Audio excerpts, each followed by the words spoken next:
രേണുസുധിയുടെ അച്ഛൻ തങ്കച്ചന് ഒരു ലേഡി അയച്ച വോയിസ് ഇപ്പൊ സോഷ്യൽ മീഡിയയില് കറങ്ങുന്നുണ്ട്. ഞാൻ ഇന്നലെ വൈകിട്ട് വിളിച്ച ആളാണ്. കോട്ടയത്തു നിന്ന് വിളിക്കുന്നത് കേട്ടോ. ഞാൻ വിളിച്ച് ഇന്നലെ കുറച്ച് കാര്യങ്ങൾ ഞാൻ പറഞ്ഞിട്ടുണ്ടായിരുന്നു. ഇവള് ഇനി ഈ രീതിയിൽ മുന്നോട്ട് ജീവിക്കാനാണ് പ്ലാനെങ്കിൽ നിങ്ങളുടെ പള്ളിയായിട്ട് ബന്ധപ്പെട്ട് ഈ മേൽഘടകത്തിൽ ഇവള് കാണിക്കുന്ന സബ്സ്ക്രിപ്ഷന്റെ വീഡിയോസ് മുഴുവൻ ഞാൻ കാണിക്കും. ഇവള് കാണിക്കുന്ന അശ്ലീലം നല്ല കാര്യം, അങ്ങനെ തന്നെ ചെയ്യണം. കാരണം ഇവര് കാരണം ഫേസ്ബുക്ക് തുറക്കാൻ പറ്റുന്നില്ല, ഇൻസ്റ്റാഗ്രാം തുറക്കാൻ പറ്റുന്നില്ല. എവിടെ നോക്കിയാലും കുറെ അലവലാദികളെ വിളിച്ചുകൊണ്ട് പോയിട്ട് സ്വയം വിളിച്ചു വരുത്തി ഇന്റർവ്യൂ നടത്തുന്ന ഇമാതിരി ഒരു വൃത്തികെട്ട സ്ത്രീ. അതും പോരാഞ്ഞിട്ട് ഓരോ കോപ്രായങ്ങള് വൃത്തികേടുകള് സബ്സ്ക്രിപ്ഷൻ എന്ന് പറഞ്ഞിട്ട് അതിൽ കൊണ്ടങ്ങിടും. എന്നിട്ട് അത് ആരേലൊക്കെ എടുത്ത് പുറത്തിടുമ്പോ പിന്നെ ഒരു ന്യായീകരണമായിട്ട് വന്നിരുന്ന ഒരു മെഴുകലുണ്ട്. എന്റെ ചുണ്ട് പൊട്ടിരിക്കുകയാണ്, കാലാവസ്ഥയുടെ ആണ്, ചക്കയാണ്, മാങ്ങയാണ്, തേങ്ങയാണ്, കൊടച്ചക്രമാണ്, ഉളുപ്പുണ്ടോ? ഇത് കാണുന്ന ആൾക്കാർ ചോറാണ് കഴിക്കണത്. അവർക്ക് മനസ്സിലാവുന്നതേ ഉള്ളൂ നിങ്ങൾ അതിൻ്റെ അകത്ത് കാണിച്ചുകൂടിയ വൃത്തികേടുകൾ എന്താണെന്നുള്ളത്.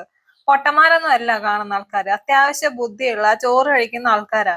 മനസ്സിലായോ? നിങ്ങളെ തെറ്റിദ്ധരിപ്പിച്ചിട്ടായിരിക്കും അവൾ ഓരോ കാര്യങ്ങളും ചെയ്യുന്നത്. പക്ഷെ ഇവൾ കാണിക്കുന്ന അശ്ലീലങ്ങൾ മുഴുവൻ സോഷ്യൽ മീഡിയയിലുണ്ട്. അത് മുഴുവൻ കൊടുത്ത പള്ളിക്കാരെയും കാര്യങ്ങളും എല്ലാം കാണിച്ച് ഇതിനൊരു തീരുമാനമാക്കും. നിങ്ങൾ അങ്ങനെ മുന്നോട്ട് പോയാൽ ശരിയാകത്തില്ലല്ലോ. എല്ലാവരും ഭർത്താവ് മരിച്ചാൽ തുണി അഴിച്ചിട്ടിട്ടാണോ ജീവിക്കുന്നത്? അല്ലെ ബാറിൽ ഡാൻസ് ചെയ്താണോ ജീവിക്കുന്നത്? അല്ല. ഒരച്ഛന് ഇങ്ങനെയൊക്കെ കേൾക്കേണ്ടി വരുന്നതിന്റെ ഒരു ദുരവസ്ഥ ഒന്ന് ആലോചിച്ച് നോക്കണം. സ്വന്തം മോള് തുണി അഴിച്ചിട്ട് കണ്ടവന്മാരെ കാണിച്ചിട്ടാണ് ജീവിക്കുന്നത്, നിങ്ങൾക്ക് പോയി ചത്തൂടെ എന്നൊക്കെ കേൾക്കേണ്ടി വരുമ്പോ ഉണ്ടാവുന്ന ഒരിതുണ്ടല്ലോ, അവസ്ഥ. ഇതൊക്കെ കേട്ടിട്ടെങ്കിലും ഇയാള് രേണുസുധിയെ തടയുന്നുണ്ടോ? ഇല്ല, വീണ്ടും അഴിച്ചങ്ങ് വിട്ടേക്കുക. എന്നിട്ട് ഈ വോയിസ് എല്ലാം എടുത്തിട്ട് വക്കീലിനെ കൊടുത്തിട്ട് വക്കീലിനെ കൊണ്ട് ഈ പറഞ്ഞ സ്ത്രീക്ക് മെസ്സേജ് അയപ്പിച്ചേക്കുന്നു, ഞങ്ങള് കേസ് കൊടുക്കും, ഇതൊരു വാർണിംഗ് മെസ്സേജ് ആണെന്നും പറഞ്ഞിട്ട്. ജോലി ചെയ്ത് ജീവിക്കണം. ഇവർക്ക് കണ്ട 3-4-5 ആണുങ്ങളുടെ കൂടെ അങ്ങോട്ടും ഇങ്ങോട്ടും കെട്ടിമറിയാനൊക്കെ ഇവർക്ക് ആരോഗ്യം ഉണ്ടല്ലോ. പിന്നെ ഇവർക്ക് എവിടെയെങ്കിലും എന്തെങ്കിലും ഒരു ജോലി, ഇവിടെ എന്തെല്ലാം തൊഴിൽ പഠിച്ചിട്ടുണ്ട്. നേഴ്സിംഗ് പഠിച്ചിട്ടുണ്ട്, അവള് എയർപോർട്ടിൽ ഏതാണ്ട് പഠിച്ചിട്ടുണ്ട്, മറ്റേത് പഠിച്ചിട്ടുണ്ട്, മറിക്കത്ത് പഠിച്ചിട്ടുണ്ടെന്ന്. അവള് പഠിച്ചത് എന്തെങ്കിലും തൊഴിൽ അവള് ചെയ്യട്ടെ. അവള് എത്ര നാൾ ഇങ്ങനെ തുണി അഴിച്ചിട്ട്? അവള് കഴിഞ്ഞ ദിവസത്തെ ഇവളുടെ കാണണം, അവള് തുണിയെല്ലാം മാറ്റി വെച്ചേച്ച് ക്രീമും പെരട്ടി ആണുങ്ങൾക്ക് ഇട്ട് കൊടുക്കുന്ന ഫോട്ടോ. ഈ ചുണ്ട് പൊട്ടിയിട്ട് കാണിച്ചതാണ് എന്ന് പറഞ്ഞൊരു എക്സ്പ്ലനേഷൻ മറ്റേ ലൈവ് വീഡിയോക്ക് വന്നു. ഇനി ഈ വീഡിയോക്ക് എന്ത് എക്സ്പ്ലനേഷൻ ഉണ്ട്? ചൂടല്ലേ, തണുപ്പല്ലേ, കാല് പൊട്ടി, തൊട പൊട്ടി എന്നും പറഞ്ഞോണ്ട് വരുമോ? അല്ല, നിങ്ങളല്ലേ ഉളുപ്പില്ലാതെ ന്യായീകരിക്കാൻ പറ്റും, അതുകൊണ്ട് ചോദിച്ചതാ. ഫോട്ടോ അവിടെ റേറ്റ് എത്രയാന്ന് ഓരോരുത്തരും ചോദിക്കുന്നത്. നിങ്ങളൊരു അപ്പനല്ലേ?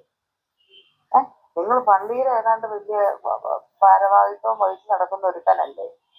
ഇതൊക്കെ കേൾക്കേണ്ട നിങ്ങളുടെ ഒരവസ്ഥ, അതൊരു മോള് കാരണം. എന്നിട്ട് നിങ്ങൾക്ക് വല്ല ബോധമുണ്ടോ? ഇല്ല. രേണുസുധിക്ക് എങ്ങനെയാണേലും കാശുണ്ടാക്കിയാൽ മതി, റീച്ച് ഉണ്ടാക്കിയാൽ മതി. അവരുടെ വളർന്നു വരുന്ന ഒരു മോനുണ്ട്, അവരെ പോലും ഇവര് കെയർ ചെയ്യുന്നില്ല. കുറച്ചു നാൾ മുമ്പ് കിച്ചു വന്ന് പറഞ്ഞ കുറച്ച് കാര്യങ്ങളുണ്ടല്ലോ, വളർന്നു വരുമ്പോ ഈ കൊച്ചും വന്ന് ഇതേ ഡയലോഗ് പറയും. കൂടെ അതും ചോദിക്കും, ഈ രീതിയിൽ പൈസ ഉണ്ടാക്കിയിട്ടാണോ നിങ്ങൾ എന്നെ വളർത്തിയെന്നുള്ള രീതിയിലും ചോദിക്കും. അപ്പൊ ഉത്തരം മുട്ടും. നമ്മൾ നിങ്ങളോട് മര്യാദയ്ക്ക് പറഞ്ഞു തന്നെ, നിങ്ങൾക്കത് കേൾക്കാനും നിങ്ങൾക്കത് മകളെ മര്യാദയ്ക്ക് നിർത്താനും നിങ്ങൾക്ക് പറ്റുന്നില്ലെങ്കിൽ പിന്നെ ഇവളുടെ പേരിൽ ഞാൻ ചൈൽഡ് ലൈനിൽ പരാതി കൊടുത്തിട്ടുണ്ട്. പിന്നെ കൊടുക്കാവുന്നിടത്തെല്ലാം കസ്റ്റംസ് ഇന്റലിജൻസി കൊടുക്കാവുന്നിടത്തെല്ലാം നമ്മൾ കൊടുത്തിട്ടുണ്ട്. കരീഷ്മയെ വിളിച്ചിട്ട് കാര്യങ്ങൾ പറഞ്ഞിട്ടുണ്ട്. പിന്നെ ഇനി വിദേശത്ത് പോവുകയോ വരികയോ ഒക്കെ ചെയ്തു കഴിഞ്ഞാൽ ഇവളെ നല്ല രീതിയിൽ അവളെ ചെക്ക് ചെയ്യുകയും എടുക്കുകയും ചെയ്യും. പണ്ടത്തെ പോലെ അവൾക്ക് സ്വർണം കൊണ്ടുവരാൻ അല്ലെങ്കിൽ ഒരു കാര്യങ്ങളും അവൾക്ക് പറ്റത്തില്ല. ഈ ദുബായിൽ പോയി ചെയ്ത പരിപാടികളെല്ലാം അറിയാം. ഇവിടെ കൂടെ പോയ ആണുങ്ങളുടെ നമ്പർ ഞാൻ നിങ്ങൾക്ക് തരാം. ഇവളുടെ കൂടെ കിടന്ന് ദുബായി സ്വന്തം അച്ഛന്റെ അടുത്താണ് പറഞ്ഞു കൊടുക്കുന്നത്. മോളുടെ കൂടെ കിടന്ന ആൾക്കാരുടെ നമ്പർ വരെ ഞാൻ തരാം, നിങ്ങൾ വേണേ വിളിച്ച് സംസാരിക്കുന്നുള്ള രീതിയിൽ. ഓഹ്, എന്റെ പൊന്ന് കർത്താവേ, അവസ്ഥ ഗതികേട്. ഇതിലും വലിയ ഗതികെട്ടവൻ വേറെ ഉണ്ടോ? ഇല്ല. എന്നിട്ടും ആ ഗതികേടിലും ആ രേണുസുതി കൊണ്ടുവരുന്ന പൈസയിൽ ജീവിക്കുന്ന ഭാര്യ, അച്ഛൻ, പെങ്ങള്, പെങ്ങടെ ഭർത്താവ്, ഉളുപ്പില്ലാത്തൊരു കുടുംബം. കേസ് കൊടുത്തത് നല്ല കാര്യമാണ്. എവിടൊക്കെ കൊടുക്കാൻ പറ്റും അവിടെയെല്ലാം കൊടുത്തു കഴിഞ്ഞ് ഇവരുടെ ഈ പേക്കൂത്തൊന്ന് അവസാനിച്ച് കിട്ടിയായിരുന്നെങ്കിൽ കുറച്ച് സമാധാനം. വരുന്ന ഇന്റർവ്യൂലൊക്കെ പറയുന്നുണ്ട്, എനിക്ക് കുറച്ച് വരുമാനം കിട്ടുന്നത് ഇല്ലാതാക്കാനുള്ള ശ്രമം. മാന്യമായിട്ടുള്ള പണിയെടുത്ത് മാന്യമായിട്ട് നിങ്ങൾ പൈസ ഉണ്ടാക്കുവാണെങ്കിൽ ആരെങ്കിലും ചോദിക്കാനും പറയാനും വരത്തില്ല.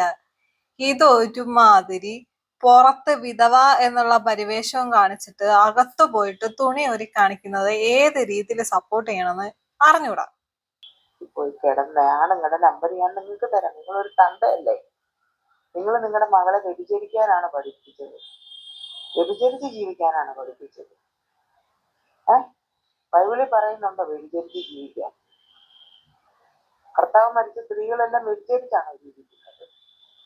നിങ്ങൾക്ക് അത് കൊണ്ടുവന്ന് തിന്നാൻ നിങ്ങൾക്ക് നാണമില്ലേ?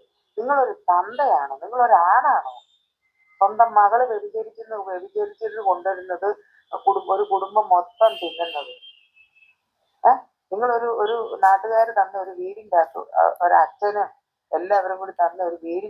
അച്ഛനെ കാണാനേ അല്ല. അച്ഛൻ ഇപ്പൊ ഒരു രീതിയിലും വരുന്നില്ലല്ലോ. അച്ഛന് മതിയായിക്കാണ്. ഇതിനോടൊന്നും പറഞ്ഞിട്ട് കാര്യമില്ല എന്ന് അറിയാവുന്നതുകൊണ്ട് അദ്ദേഹത്തിന്റെ വഴിക്ക് വിട്ടു.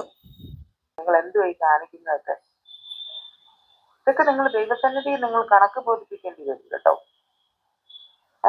ഇവളുടെ അഹങ്കാരമൊക്കെ, ഇവള് അഹങ്കാരിയോ എന്തോ ആയിക്കോട്ടെ, ഇവള് വ്യഭിചരിക്കണം. അവള് വ്യഭിചരിച്ചോട്ടെ. അവള് പേഴ്സണലായിട്ട് അവള് ആരെ വിളിച്ച് വേണമെങ്കിൽ വ്യഭിചരിക്കുകയോ കാശുണ്ടാകും. അവൾ എന്തിനും ഇതൊക്കെ കൊണ്ടുവന്ന് സോഷ്യൽ മീഡിയയിലോട്ട് എടുക്കുന്നത്?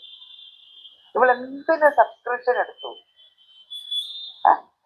ഈ ഭർത്താവ് മരിച്ച സ്ത്രീകൾ സബ്സ്ക്രിപ്ഷൻ എടുത്ത് തുണി അഴിച്ചിട്ട് വയറ് കാണിച്ചും ബുക്കിള് കാണിച്ചും വട കാണിച്ചും വേണം. അവള് പറയുന്ന വട അവിടെ ചെറിയ വടയാന്ന്. നിങ്ങളിതൊന്നും കാണുന്നില്ലേ? തന്റെ ഇതൊന്നും കാണുന്നില്ലേ? നിങ്ങൾക്ക് പോയി ആത്മഹത്യ ചെയ്യും. ഇതൊന്നും മകളെ മര്യാദയ്ക്ക് നിർത്താൻ കഴിവില്ല. എന്തിനിങ്ങനെ നാട്ടുകാരുടെ മുന്നിൽ? നിങ്ങളുടെ അച്ഛന്മാരെ ഞാനൊന്ന് കാണട്ടെ, നമ്മുടെ പള്ളിയിലെ കൊണസാണ്ടർമാരെ എല്ലാവരും ഞാനൊന്ന് കണ്ട് ഇവളുടെ ഈ വീഡിയോസും കാര്യങ്ങളും എല്ലാം കൊണ്ടുവന്ന് കാണിക്കുന്നുണ്ട്. കാണിച്ച് ഇവൾ എന്താ ചെയ്യണമെന്ന് അവരറിയണമല്ലോ. അതിന്റെ ഇത് നിങ്ങളോട് അവർ ചോദിക്കും. ഈ പള്ളിയിലെ ആൾക്കാർ നിങ്ങളോട് ചോദിക്കും. ഈ വോയിസ് തങ്കച്ചൻ ഇതുപോലെ എടുത്തിട്ട് വക്കീലിന് അയച്ചു കൊടുത്തു. എന്നിട്ട് വക്കീൽ അയച്ച ഒരു മെസ്സേജ് ഉണ്ട്. സുഹൃത്തെ, ഞാൻ രേണുസുധിയുടെ അച്ഛൻ തങ്കച്ചന്റെ വക്കീല് ബിന്ദുവാണ്. എന്റെ കക്ഷി ഹൃദയരോഗിയായ ഒരു മുതിർന്ന പൗരനാണ്. നിങ്ങൾ അയാളെ ഭീഷണിപ്പെടുത്തുകയും ആത്മഹത്യ ചെയ്യാൻ പറയുകയും ചെയ്യുന്ന വോയിസ് അദ്ദേഹം എനിക്ക് അയച്ചു തന്നിട്ടുണ്ട്. മേലിൽ അയാളെ വിളിച്ച് ഭീഷണിപ്പെടുത്തരുത്. അദ്ദേഹത്തിന്റെ ഫോണിൽ നിരന്തരമായി മകൾ രേണുവിനെ കുറിച്ച് രഹിതവും അപമാനകരവുമായ സ്ത്രീത്വത്തെ അപമാനിക്കുന്നതുമായ മെസ്സേജുകൾ അയക്കുന്നത് അടിയന്തരമായി അവസാനിപ്പിക്കുക. എന്തായിരുന്നു അടിസ്ഥാനരഹിതോ? അപ്പൊ സോഷ്യൽ മീഡിയയിലൊക്കെ വരുന്നത് പിന്നെ മാങ്ങാത്തൊലയാണോ തള്ളെ? ഇനിയും ഇത്തരം കുറ്റകൃത്യങ്ങൾ ആവർത്തിക്കുകയാണെങ്കിൽ നിയമ നടപടിയുമായി മുന്നോട്ട് പോകുന്നതാണ്. ഇതാണ് ബിന്ദു വക്കീലിന്റെ ഭീഷണി. അടിസ്ഥാനരഹിതമാണല്ലോ. അവര് കാണിച്ചു കൂടുന്നൊക്കെ അടിസ്ഥാനരഹിതമാണെന്നുള്ളത് നിങ്ങൾ അങ്ങ് പറഞ്ഞാൽ മതിയോ?